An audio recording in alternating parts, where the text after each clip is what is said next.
কালকে আমার এক ভাইয়ে ফোন করে দেন কুয়াতে মানুষের লাখ লাখ টাকা মাসে ইনকাম করে আর নিকিলে মরুভূমি তো ফিরি ভিসে কাজ করে বারে কাজ করতে পারে না।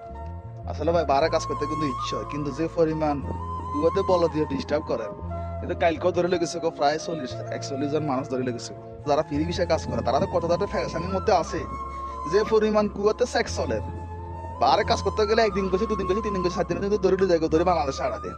এই কারণে ভাই আসলে ভয় করি, এই কারণে আমি বারে কাজ করতে ইচ্ছুক না। এই কারণে আমি এক জায়গা বেতন কম হইলেও শান্তি আছে, কোনো সমস্যা নাই। কারণ বলো দিয়ে জামালা নাই, কোনো কিছু জামালা নাই। এখন আমি যদি যদি কাজ করি, একদিন কাম করবো, 10 দিনের বেতন 10 দিনের করে দে, তো একদিন করবো, 2 দিন কম, 3 দিন কম, 7 দিনের যদি আমার বাংলাদেশ ছাড়া দিও ভাই। কারণ আমার এখনো অনেক টাকা ঋণ রয়েছে, আমি ঋণগুলো শেষ করার পরে তারপরে চিন্তা ভাবনা। কারণ আমি 80 দিন এখন যদি আমার ঋণ শেষ হয় না। এই কারণে বলতে ভাই বারে কাজ করতে সবাই কিন্তু ইচ্ছা করে, সবাই চায় না বেশিটা রুজু করতে। যে পরিমাণ কুয়াতে সেক্স হলে, কুয়াতে প্রচুর পরিমাণে সেক্স, আসলে এই কারণে ভাই আমি বারে কাজ করতে ভয় করি।